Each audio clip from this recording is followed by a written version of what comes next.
அத்தியாயம் 22. வேண்டும் திராவிட நாடு. இந்தி எதிர்ப்பு போராட்டத்தில் ஈடுபட்டவர்களை கைது செய்து அவர்கள் மீது கிரிமினல் சட்டப்பிரிவுகளில் வழக்குகளை பதிவு செய்தது அரசு. பிரிட்டிஷாரால் அமல்படுத்தப்பட்ட காலத்தில் காங்கிரசாரால் பலத்த எதிர்ப்புக்கு உள்ளாகிய சட்டங்களை இந்தி எதிர்ப்பு போராட்டத்தின் போது பயன்படுத்துவது எந்தவிதத்தில் சரி என்று சட்டமன்றத்தில் நீதிக்கட்சி தலைவர்கள் கேள்வி எழுப்பினர். அந்நிய அரசை எதிர்ப்பது ஒன்று, சொந்த அரசை எதிர்ப்பது வேறு, இரண்டுக்கும் பெரிய வேறுபாடு உண்டு. எதிர்ப்பை சமாளிக்க அந்த ஆயுதத்தைத்தான் பயன்படுத்த வேண்டும், தொடர்ந்து பயன்படுத்துவேன், திட்டவட்டமாக பேசினார் முதலமைச்சர் ராஜாஜி. மிரட்டல் மொழிகள் எதுவும் எடுபடவில்லை. மொழிப்போராட்டம் நாளுக்கு நாள் வலுத்து கொண்டே சென்றது. இதன் எதிரொலியாக சிறையில் அடைபட்டிருந்த பெரியார் திடீரென மே 22, 1939 அன்று விடுதலை செய்யப்பட்டார். 190 பவுண்டுடன் சிறை சென்ற பெரியார் விடுதலையானபோது 166 பவுண்டுக்கு வந்திருந்தார். உடல்நிலை மிகவும் பலவீனமடைந்து காணப்பட்டது. ஓய்வெடுத்தால் ஒழிய உடல்நிலை தேறுவது சாத்தியமில்லை. பெரியாரிடம் இருந்து அறிவிப்பு வெளியானது. கூடுதலாக 100 பள்ளிகளில் கட்டாய இந்தி அமல்படுத்தப்பட்டிருப்பதால் இன்னும் 100 பங்கு வேகத்தில் இந்தி எதிர்ப்பு போராட்டங்கள் நடத்தப்படும். ஒற்றை அறிவிப்புடன் நிறுத்திக்கொள்ளவில்லை. நீதிக்கட்சியின் எதிர்கால நடவடிக்கைகள் நம்முடைய சமதர்மத் திட்டத்தை ஒட்டியே இருக்கும் என்றார். சமதர்மத்தை கைவிட்டுவிட்டார் பெரியார் என்று முணுமுணுத்தவர்களுக்கு பதில் சொன்னது அந்த அறிவிப்பு.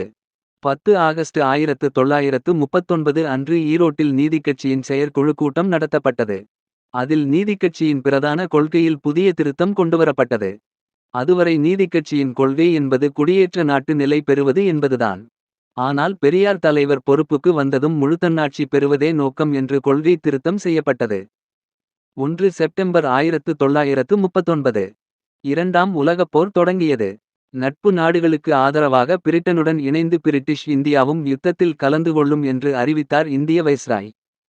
ஆத்திரம் வந்துவிட்டது காங்கிரஸ் தலைவர்களுக்கு. எங்களை கேட்காமல் எப்படி அறிவிப்பு வெளியிடலாம் என்று அதிருப்தி வெளியிட்டனர். எதிர்ப்பை அழுத்தமாக பதிவு செய்யும் வகையில் 8 மாகாணங்களில் ஆட்சியில் இருந்த காங்கிரஸ் கட்சி பதவி விலகியது.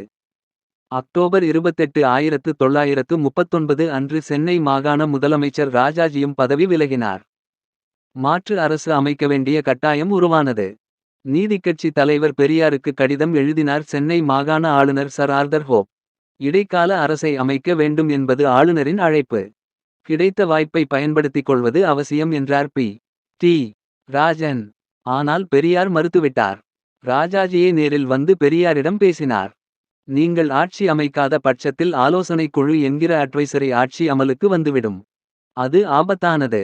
அதை தவிர்க்கும் வகையில் நீங்கள் பிரிமியர் ஆகிவிடுங்கள். உங்கள் ஆட்சியில் நானும் மேலும் சில காங்கிரஸ்காரர்களும் அமைச்சர்களாகிவிடுகிறோம் என்றும் பேச்சுவார்த்தை நடத்தினார். கண் முன்னால் பதவி காத்திருக்கிறது. வெறுமனே தலையசைத்தால் போதும். ஆனால் பெரியார் துளியும் சலனப்படவில்லை. வேண்டாம் என்று திட்டவட்டமாகச் சொல்லிவிட்டார். உடனடியாக நீதிக்கட்சியின் செயற்குழு கூடியது. அதில் நீதிக்கட்சி அரசு அமைக்காது என்றும் நட்பு நாடுகளின் போர் முயற்சிகளுக்கு இயன்ற அளவில் ஆதரவு தருவது என்றும் தீர்மானிக்கப்பட்டது. போரில் பிரிட்டிஷாருக்கு ஆதரவு தெரிவிப்பது குறித்து விளக்கமளித்த பெரியார், போரில் பிரிட்டிஷார் வெற்றி பெற வேண்டும் என்பதற்காக நீதிக்கட்சி ஆதரவு தெரிவிக்கவில்லை என்றும் பிரிட்டிஷாருக்கு பதிலாக வேறொரு அந்நியர் ஆட்சி வந்துவிடக்கூடாது என்பதற்காகவே ஆதரவு அளிக்கிறோம். ஒருவேளை பிரிட்டிஷார் தோல்வியடைந்தால் ஜெர்மனி ஆட்சி வரக்கூடும். ஹிட்லர் தன்னை ஆரியன் என்று அறிவித்துக் கொண்டவர்.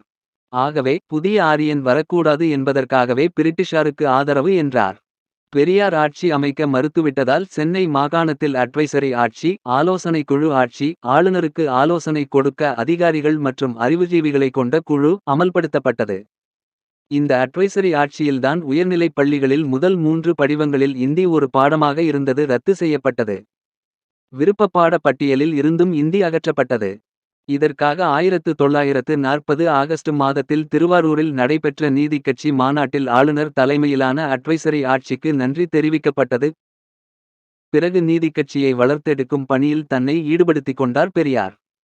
முதலில் கட்சிக்கு ஆதரவான நாடக கலைஞர்களை ஒருங்கிணைக்கும் விதமாக நவம்பர் 24, 1939 இல் திராவிட நடிகர் கழகம் என்ற அமைப்பை பெரியார் உருவாக்கினார்.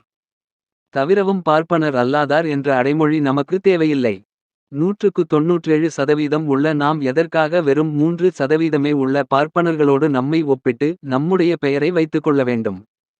அவர்கள் ஆரியர்கள், நாம் திராவிடர்கள். தற்போது நடப்பது ஆரிய திராவிடர் இடையிலான போராட்டம்.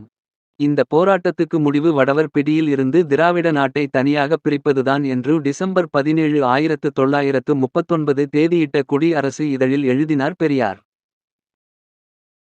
தென்னிந்தியாவின் சமூக புரட்சியாளராக பெரியார் இருந்ததைப் போல வட இந்தியாவின் சமூக புரட்சியாளராக செயல்பட்டவர் டாக்டர் அம்பேத்கர். சுயமரியாதை இயக்கம் பற்றியும் பெரியார் பற்றியும் தெரிந்து கொண்ட அம்பேத்கர் பெரியாருக்கு அடிக்கடி அழைப்பு விடுத்து கொண்டிருந்தார். தொடர்ச்சியான அழைப்பை ஏற்று ஜனவரி 6 1940 அன்று பம்பாய் சென்று அவரை சந்தித்து பேசினார் பெரியார். அவருடன் சண்டே ஆப்சர்வர் ஆசிரியர் பி. பாலசுப்ரமணியம், ஜஸ்டிஸ் ஆசிரியர் T. A. V. Nathan, K. M. Balasubramaniam, C. N. Annadurai, T. P. S. Ponnappan, C. Panchatcharam ஆகியோர் சென்றிருந்தனர். பம்பாயில் அம்பேத்கரை சந்தித்து பேசிய பெரியார் பிறகு அம்பேத்கருடன் சென்று முகமது அலி ஜின்னாவையும் சந்தித்து பேசினார். திராவிடர்கள், இஸ்லாமியர்கள், தீண்டப்படாதவர்கள் மூவரையும் இந்துக்களின் கொடுமையில் இருந்து மீட்பது குறித்தும் காங்கிரசுக்கு எதிராக உள்ள அனைத்து கட்சிகளும் இணைந்து வேலை செய்வது குறித்தும் 3 தலைவர்களும் பேச்சுவார்த்தை நடத்தினர். ஆனால் முடிவுகள் எதுவும் எட்டப்படவில்லை. பம்பாயில் நடைபெற்ற கூட்டம் ஒன்றில் அம்பேத்கர், பெரியார் உள்ளிட்டோர் பேசினர். அம்பேத்கரின் ஆங்கில பேச்சை தமிழில் மொழிபெயர்த்து பேசிய சி. என். அண்ணாதுரை பெரியாரின் தமிழ் பேச்சை ஆங்கிலத்தில் மொழிபெயர்த்தார். உண்மையில் அந்த சந்திப்புகளில் சி. என். அண்ணாதுரைக்கு விருப்பமில்லை. அரைமனத்துடனேயே சென்றிருந்தார். அதற்கான காரணம் குறித்து அவருடைய பதிவு இதோ. தோழர் ஜின்னாவை நமது தலைவர் சந்திக்க விரும்பியபோது நான் உடன் வர மறுத்தேன் என்றும் நான் அப்போது துரோகம் செய்தேன் என்றும் சமீபத்தில் பத்திரிகையில் குறிப்பிட்டிருந்தார். நான் உடன் போக மறுத்தது உண்மைதான். தோழர் ஜின்னாவை ஒரு திட்டமான முடிவை வைத்து கொண்டு பாருங்கள். வெறும் உபச்சாரத்துக்காக பார்ப்பதில் பலனேதும் இல்லை என்று சொன்னேன். தலைவரின் சந்திப்பு வெறும் உபச்சார சந்திப்பே என்று நான் அறிந்து கொண்ட காரணத்தால் தான் உடன் போக மறுத்தேன். தலைவரோடு சண்டே அப்சர்வர் ஆசிரியர் தோழர் பி. பாலசுப்ரமணியம், இப்பொழுது சைவசீலராக விளங்கும் தோழர் கே. எம். பாலசுப்பிரமணியம் ஆகியவர்கள் உடன் சென்றார்கள். மூவரும் திரும்பி வரும்போது மனக்கசப்போடுதான் திரும்பி வந்தார்கள். சந்தர்ப்பம் அப்பொழுதும் தவறவிடப்பட்டது. தோழர் அம்பேத்கரை சந்தித்த வாய்ப்பும் பயனற்றே போயிற்று. இப்படியாக தவறவிடப்பட்ட சந்தர்ப்பங்கள் ஏராளம். ஆதாரம்: ஜனவரி 21 1950 தம்பிக்கு கடிதங்கள். இனியும் இந்தியாவுடன் இணைந்திருப்பதில் அர்த்தம் இல்லை. எங்களை பிரித்துவிடுங்கள். பாகிஸ்தான் என்ற புதிய தேசத்தை எங்களுக்காக உருவாக்கப்பட வேண்டும். முஸ்லிம் லீக் தலைவர் முகமது அலி ஜின்னாவின் முழக்கம் பெரியாரை உற்சாகம் கொள்ளச் செய்தது. உடனடியாக தலையங்கம் எழுதி அந்த முழக்கத்தை வரவேற்றார். மேலும் ஜூன் 2 1940 அன்று காஞ்சிபுரத்தில் திராவிட நாடு பிரிவினை மாநாடு என்ற பெயரில் மாநாடு ஒன்றுக்கும் அழைப்பு விடுத்தார். மாநாட்டுக்கு தலைமை சி. ஜி. நெட்டோ, திறப்பாளர் தி. பொ. வேதாச்சலம். அந்த மாநாட்டில் திராவிட நாட்டின் வரைபடம் பெரியாரால் திறந்து வைக்கப்பட்டது. பிறகு முக்கியத்துவம் வாய்ந்த பல தீர்மானங்கள் நிறைவேறின. இந்தியா, இந்திய தேசியம், இந்தியர் என்னும் பிணைப்புகளில் இருந்து திராவிட நாடு, சென்னை மாகாணம் தனியாக பிரிக்கப்பட்டு அதற்கென தனி அரசாங்கத்தை அமைத்து தனி ஸ்டேட் ஆக ஆக்கிக் கொடுக்க வேண்டும் என்று பிரிட்டிஷ் அரசை கேட்டுக்கொள்ளும் தீர்மானம் நிறைவேறியது. அடுத்த மக்கள் தொகை கணக்கெடுப்பின்போது தமிழ், தெலுங்கு, கன்னடம், மலையாளம், துளு பேசும் மக்கள் தங்களை இந்தியர்கள் என்றும் இந்துக்கள் என்றும் சொல்லாமல் திராவிடர்கள் என்றும் திராவிட சமயத்தை சேர்ந்தவர்கள் என்றும் பதிவு செய்து கொள்ள வேண்டும் என்பது இன்னொரு முக்கிய தீர்மானம். திராவிட நாடு பிரிவினை மாநாட்டை அடுத்து 24 ஆகஸ்ட் 1940 அன்று நீதிக்கட்சியின் 15வது மாகாண மாநாடு திருவாரூரில் பெரியார் தலைமையில் கூடியது. 2 நாள்களுக்கு நடைபெற்றது. அந்த மாநாட்டில் கி. ஆ. பெ. விசுவநாதம் நீதிக்கட்சியின் செயலாளராகவும் அதுவரை அமைப்புச் செயலாளராக இயங்கி வந்த சி. என். அண்ணாதுரை கூட்டுச் செயலாளராகவும் தேர்ந்தெடுக்கப்பட்டனர். பிறகு பெரியாருடன் ஏற்பட்ட கருத்து வேறுபாடு காரணமாக நீதிக்கட்சியில் இருந்து விலகினார் கி. ஆ. பெ. விசுவநாதம். அதனைத் தொடர்ந்து சி. என். அண்ணாதுரை பொதுச் செயலாளர் ஆனார். மாநாட்டில் மொத்தம் 35 தீர்மானங்கள் நிறைவேற்றப்பட்டன. அதில் 28வது தீர்மானம் முக்கியமானது. திராவிடர்களுடைய கலை, நாகரிகம், பொருளாதாரம் ஆகியன முன்னேற்றம் அடைவதற்கு பாதுகாப்பாவதற்கு திராவிடர்களின் அகமாகிய சென்னை மாகாணம் இந்திய மந்திரியின் நேர்பார்வையின் கீழ் ஒரு தனி நாடாக பிரிக்கப்பட வேண்டும் என்பது முக்கியமான தீர்மானம். இதனை முன்மொழிந்தவர் சண்டே அப்சர்வர் இதழின் ஆசிரியர் பி. பாலசுப்ரமணியம். அதை ஆதரித்து பேசியவர் சி. என். அண்ணாதுரை. இதற்கான திட்டங்களை வகுக்க Periyar, Muni Kannaiya Naidu, P. Ramachandra Reddy, Muthiah Chettiar, N. R. Samiappa Mudaliar, Narayanasamy Naidu, Appadurai Pillai, A. Duraisamy, P. T. Rajan, W. P. A. Soundarapandiya Nadar உள்ளிட்டோரை கொண்ட குழு உருவாக்கப்பட்டது. தற்போதுள்ள வகுப்புவாரி பிரதிநிதித்துவ எண்ணிக்கை திராவிடர்களுக்கும் ஆதி திராவிடர்களுக்கும் மிகவும் குறைவாக இருப்பதால் மக்கள் தொகைக்கு ஏற்றபடி அந்த விகிதங்கள் ஏற்படுத்தப்பட வேண்டும். அந்த விகிதப்படி உத்தியோகங்கள் அடையும் வரை அதிகமாக பிரதிநிதித்துவம் அடைந்திருக்கும் கூட்டத்தாருடைய நியமனம் நிறுத்தி வைக்கப்பட வேண்டும் என்று அரசை கேட்டுக்கொண்டது ஒரு தீர்மானம். இனி இந்துமத பரிபாலன போர்டாரால் நியமனம் செய்யப்படும் உத்தியோகங்கள் அத்தனைக்கும் அவசியமானால் அர்ச்சகர்கள் தவிர மற்ற அனைத்து பொறுப்புகளுக்கும் பார்ப்பனர் அல்லாத மக்களையே நியமிக்க வேண்டும் என்று போர்டாரையும் சம்பந்தப்பட்ட அதிகாரிகளையும் கேட்டுக்கொண்டது இன்னொரு தீர்மானம்.